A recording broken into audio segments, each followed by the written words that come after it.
The global prevalence of several atopic phenotypes in childhood and adolescence, such as atopic dermatitis, allergic rhinitis, asthma and food allergy, was initially assessed more than 20 years ago in a large cross-sectional multi-centre study. It clearly demonstrated atopy and asthma manifest more frequently during the first years of life, and symptoms tend to improve or remit completely over time, despite years of persistence. So tell me, how did this unique document on prevention by EUFOREA and EAACI, that's the Clemens von Pirquet Foundation, come about? As you rightfully said, asthma and allergies have become really an epidemic in these years. It has increased since the last century dramatically, and many people are affected by these illnesses.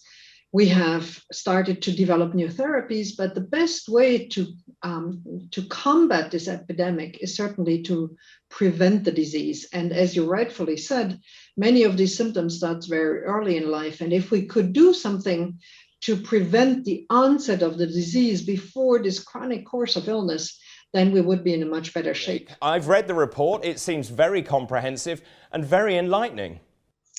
Well, David, prevention has always been close to the heart of pediatric allergists. For about half a century, we tried to understand the so-called atopic march.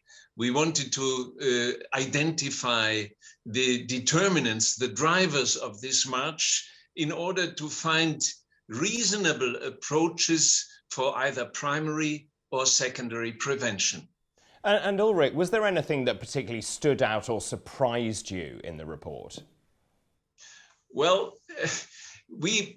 in Germany, we were all believers of the HA formula and also believers of the so-called breast is best philosophy.